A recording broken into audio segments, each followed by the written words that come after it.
Yo, yo, yo. Welcome to the NS9 Postgame Show. I am your host, Anthony DiNardo. With me, we have Jim Rosati. Jim, tonight, pretty ugly loss to the Braves, 8-2. I don't even know really where to begin. It was just, like I said, it was awful everywhere. Mitch Keller starts. One of the two starters in this rotation started tonight, and it went very poorly for him. Offense didn't show up. Defense was very spotty. Where do you want to start?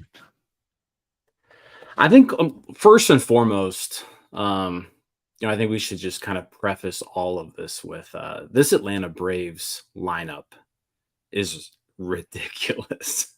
Like, can we just kind of just start on that almost? Like, let's do that because there's something that I was thinking about on the same kind of parallel to what you're saying. So absolutely.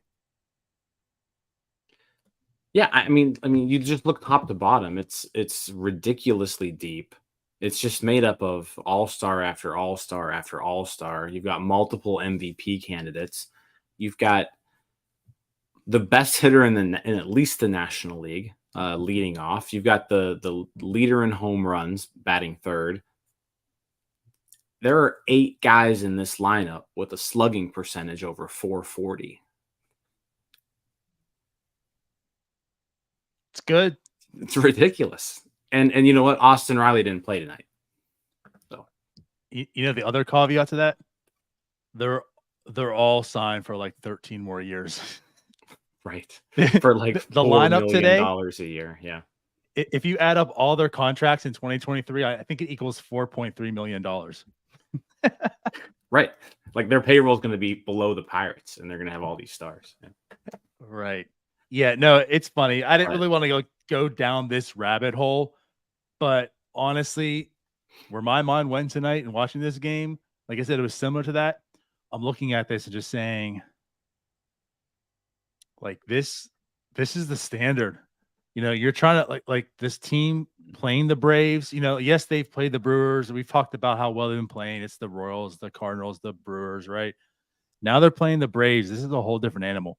If this team is going to compete in a few years, like, this is the team you're looking at. Like, does this Pirates regime have what it takes to top the Braves in anywhere in the near future? That's a tough task, man. That is tough. Yeah, I guess the beauty of baseball is that you don't really have to top the Braves over a 162-game season. Sure. Right? You just got to top them in a best out of 5 or a best out of 7. So, yeah, I mean, it could happen. I don't think, 3. but yeah, like constructing a roster that's anywhere near what Atlanta has put together here. I don't know how the Pirates would be capable of doing something like that. It's tough. Yeah. It's tough. But back to the game at hand. Yeah, back to the game. Like, we want to kind of preface all that with, Mitch Keller started. Mitch Keller got blown up. I don't think Mitch Keller looked particularly good today. But he faced just an outstanding lineup that got really, really lucky in the third inning. There were, I think, 6 singles that inning that led to 4 Braves runs. And just they were all very weakly hit. I think Keller broke maybe 3 bats that inning. So, like, that was a very unlucky inning for him. Now, after that, he got rocked. Like, he got rocked. But unlucky outing, and also just playing some of the best hitters in the game. Yeah, honestly, it is really, like, you look at the box score. And actually, let's go ahead and do so. So Mitch Keller, 5 innings, 12 hits, 8 earned runs, 4 strikeouts, 2 home runs. You look at that and you just think Mitch Keller was pathetic tonight. And that really wasn't the case. I'm with you. Honestly, the first 2 innings, he looked very sharp in my mind. He didn't look sharp afterwards. He was certainly missing spots. However, like you said, there was a lot of bad luck. I mean, it was just a combination of everything. This is probably like the worst case scenario of tonight's start. And that's what happened. The worst case happened.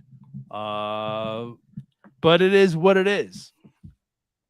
It is what it is. And also, like, there are some causes for alarm here. Like, Keller did not look good. His average velocity on his fastball was down almost 2 miles per hour. The cutter was down a full mile per hour. The sinker was down over a mile, over a tick. So like his velocity was way down today. And when you go from averaging a 96 mile an hour fastball to a 93 mile an hour fastball, those mistakes that you make every now and then, you don't get away with them as much when you lose those ticks. Not when their leadoff hitter has 35 home runs and how many stolen bases is it now? I mean, I know it's over 60. A ridiculous amount. That's your leadoff hitter for this team. The leadoff hitter. Yeah, right. Like you said, it's a good lineup. You have to be really good. And Mitch Keller is a good pitcher. Tonight he didn't have it. Mix it in with getting baby-upped right and left. Also, not the best defense behind him. I mean, it starts off with Alika Williams just has to make that play at shortstop. Doesn't do so. Acuna gets on right away. Not that it did much damage. Piguero, that's a catchable ball he could have had in the first inning as well. Like, he didn't have the best defense behind him. He didn't have his best stuff behind him. The Braves got lucky. The Braves are also really, really good. Like I said, it was a combination of everything that just went poorly in his favor tonight. But yeah, 8 starts. Mitch Keller now with a 4.23 ERA. That's not easy on the eyes. I know Tyler and I is the one that I think talked about this the most. I think we probably had his last 2 starts together, I feel. And it was one of those things where it's like, if he can finish under 4, that at least make him look. We know what he's doing, right? But when you look big picture, look back in the season, you feel more comfortable with Mitch Keller in the 3s. I think right now, at this point in time, he's going to be a 4 ERA pitcher based on his ERA today and the amount of starts he has remaining. Yeah, it's going to be hard to get that ERA under 4 now after today. And some of that just goes with, I mentioned during the game, like, if the Pirates had a 5-man rotation and 3 out of the next 4 starts weren't, started by a TBA, then, maybe you take Keller out after the 3rd, right? And you're like, you know what, it's just not your day, right? And you let your bullpen handle it. But the way that this roster is constructed right now and the way this bullpen is, Keller had to pitch 5 innings today just because you're going to have to rely on all those guys these next 4 days to eat up innings. So, every time Keller goes out there, whether he's on or off, like, he's got to go deep. He really has, he doesn't have a choice. And that's what happened to Oviedo. He went 5. Now Keller's gone 5. It's just one of those things too. Like, you only have 2 starters and the rest is bullpen guys for the remaining games. 5 innings kind of hurts too. It really does. I mean, at least they got 5 from him, but like the bullpen had to cover 4 games, and now there's a whole other game tomorrow that needs to be played that's got to get covered by the bullpen. So, it just really hurts. That's the downfall of this pattern, which we kind of talked about in Starbucks. It has worked, but the issue is like those 2 starters have to perform, and if they're not, it just makes this extrapolate even worse. I mean, just your 2 starters only went 5 both times. This bullpen's being worked. Jose Hernandez went 2. I know Stratton only went 1. It helped out that they only needed to pitch 8 innings today. I guess there's the benefit. Yeah, I guess that's true. When you're on the road and you're losing, you don't have to pitch that extra inning. Right. Thank God the Pirates didn't tie it up. Right. Yeah. But rough. Not his best start. And again, back to the lineup, like that pitch that he gave Acuna in the 4th inning.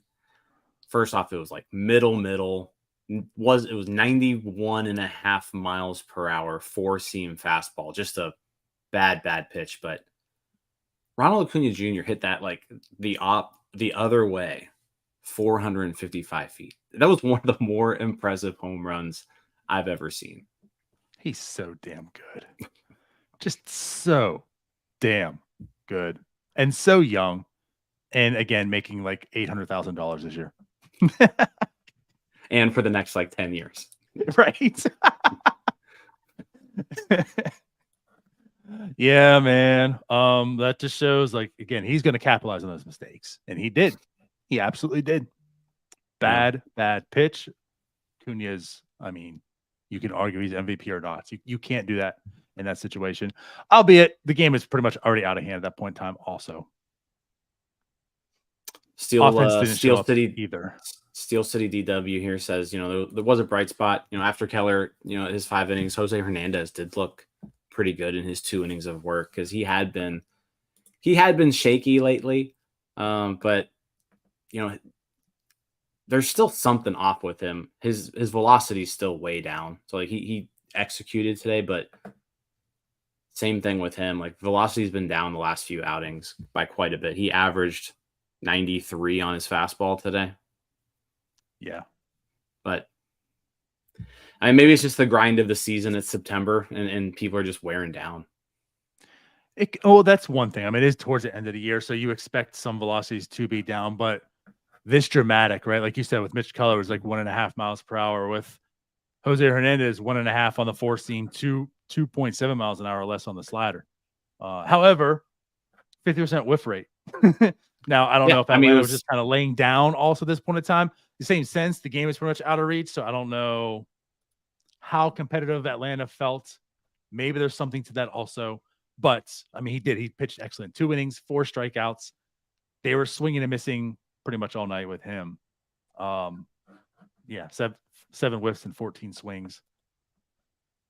Yeah. I still like what I see out of him. I mean, he's a real fine pick.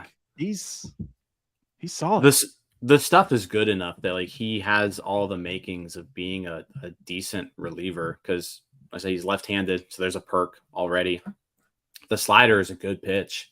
It's a really good pitch when it's on. So yeah, this was a good find when it comes to Rule 5 picks. You don't really come across guys that you like really like at this point of the year, and Hernandez fits that mold. Yeah, he looks like he's a future piece of this bullpen and not just a guy. Yeah. So at any rate, yeah, again, we talked. I mean, this is a rough outing. This is a rough game, but you're also looking at potentially the best team in baseball. Yeah. They're a good team. You were hoping today was going to be a win though. Like looking at the whole series, this is a tough team. So you got Keller going today against Bryce Elder, and yeah, Bryce Elder's been pretty good. Like this is kind of like what you felt was your best shot. Yeah, and they got beat pretty good. And that's a good point. Like you said, Elder has pitched well, but you look at the Braves rotation, you look at the guys that are here. Elder's the one. Like you have Mitch Keller. Hopefully shuts him down. There's Elder. Hopefully you can get to him, right, and squeak this one out. It's tougher. That's really what it is. It's an uphill battle now if they're going to win and sneak a game out of here. But yeah, let's talk about Elder. 7 innings, 9 strikeouts for him. Like Elder, it's just part of the Brave system. Like these guys, they just keep up. It's like the Cardinals, right? In the same sense, like the Cardinals just throw up guys and they perform. That's kind of what the Braves do. They just toss up guys to throw, and they perform. And not take away from Elder, right? But I mean, again, 7 innings, 7 strong innings today, 4 hits, 2 earned runs. As we'll talk why and how those 2 earned came about. Mm-hmm. But yeah, 9 strikeouts. And back to the Pirates, like their offense just did not show up tonight. Of course, they had 9 strikeouts, just 1 walk, and 6 hits. Yeah, it started off nicely. Like Bay lead off double, like to lead off the game, and you're like, okay, all right, this is going good. And then, Reynolds flied out, and then Hayes struck out, and then Sawinski struck out, and it was just like it's one of those things where like this lineup that you're facing, and you can't just let opportunities like slide by. And they had an opportunity there in the first, and they just didn't capitalize. Mm-hmm. Yep. Second inning, same thing. And much after that, again, the offense was pretty much non-existent. You had your hits here and there. They didn't really string anything together. Was it until it was the actually I forget, was it the 6th or the 7th inning? 6th inning. 6th. Yeah. So the 6th inning comes about, and Ke'Bryan Hayes continues. I mean, Ke'Bryan Hayes, we talk how hot he is, how good he is. He's so hot right now. Gets a hit. It's a double. So, I mean, he tallies on a hit today. You can add to his stat line. He does get a hit. Sawinski's up the bat. Obviously, the Pirates are down 8-0, Jim. You saw this coming, right? You knew what was happening. Jack Sawinski goes yard.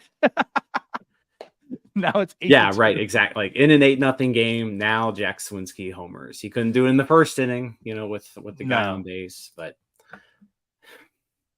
he's just the most frustrating hitter I think I've ever witnessed. This is also his third home run since the All-Star break, I think. Is that what it is? Yeah. Top of my head. It's not a lot. It's not a lot. Right. That seems right.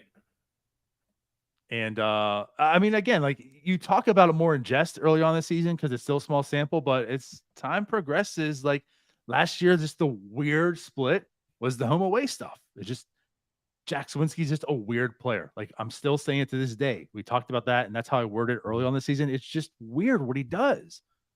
He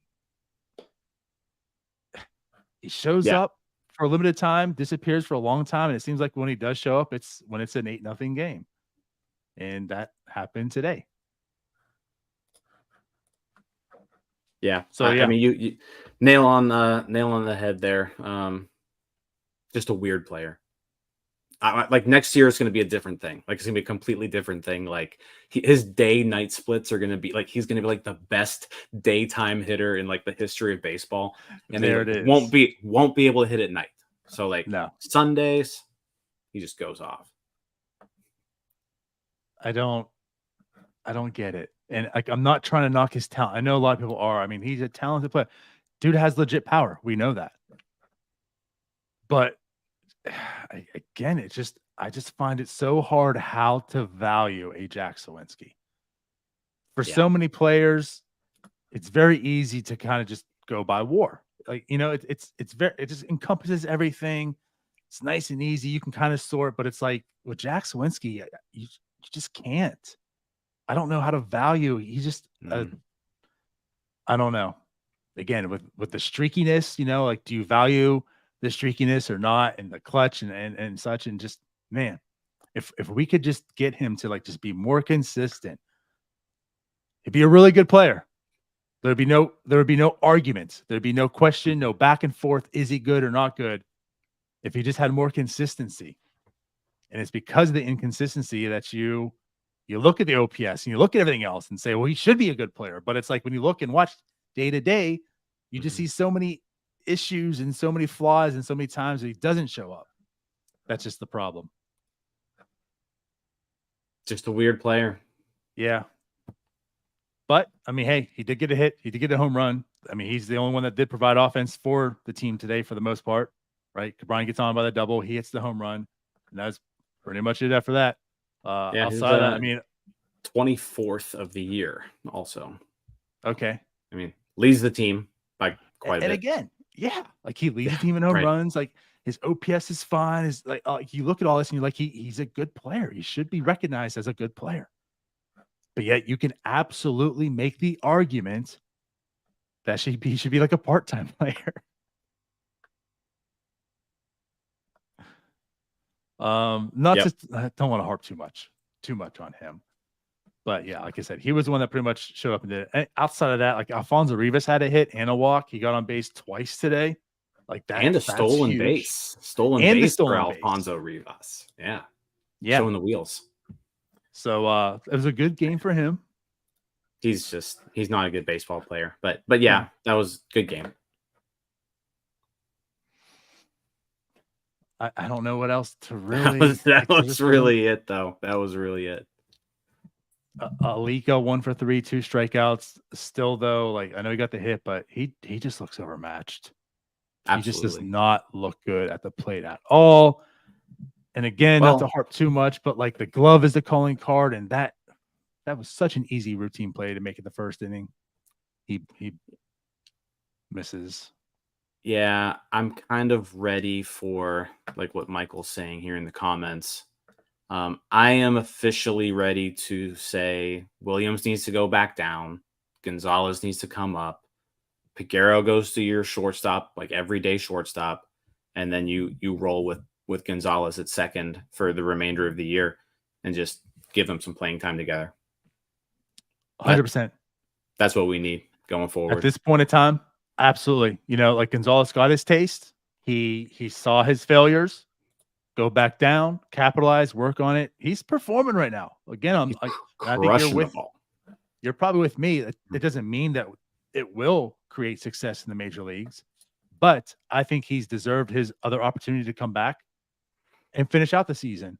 Alika is just struggling mightily. Get him back down as well. I'm with you. And Trillo's up here as well. So like that means maybe Trillo gets a start at short here and there, and then he gets his time at second. Like that's his opportunity as well to get into the lineup when he can. Yeah. I'm over Alika right now. But the thing is too, like you have been seeing his playing time drop recently. Like you're seeing Peguero make more starts at short. I think it's near. I think it's like do it tonight. Perfect. There's a direct flight from Indianapolis to Atlanta on Delta. Super easy. Gonzalez can just hop on that. Is this another ad by Jim Rosati? No free ads, Jim. I mean, I'm just assuming Delta, you know, they got an Atlanta hub. So yeah, there's definitely direct flights to Indy. So. I'm with it. I think that gives this team a better chance, an opportunity right now. Even at like Gonzalez's worst here, it's still better than what Alika was doing. Maybe not defensively, of course, but overall, especially if he's going to play second base. So yeah, not a great game by him. Although again, we're talking about Peguero. Peguero also went 0 for 3 today with a strikeout. ND 0 for 4, struggling. It is what it is. I don't know if we have to go too much deeper into this, but just a bad ball game all around. Yeah, not a. I mean, if you were a fan of like fun baseball and you just like were a baseball fan in general, it was probably a good game for you because you got to see the Braves hit the ball all over the field and over the fence. But it was an entertaining baseball game in general. But yeah, Pirates did not perform very well. At least it wasn't the where they scored like 23 or 24 runs that one year. Yeah, like, it wasn't one of those. Yeah, that's true. There you go. All right, so hey, we're talking about progress, right? The 2023 Pirates didn't allow 23 runs. Speaking of, like, I think the Pirates have only used a position player to pitch once this year.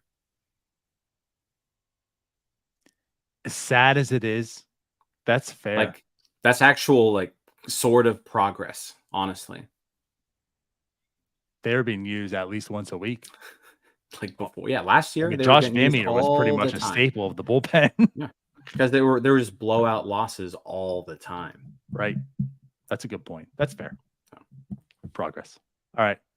Well, then let's get out of here. We don't need to ramble on too much more. It was just a bad game.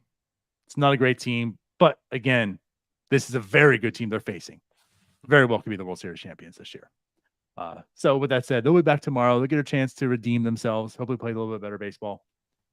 Anything else you want to add, Jim? Nope. Let's get out of here. All right. Thanks for watching. See you tomorrow. Bye-bye. See you guys.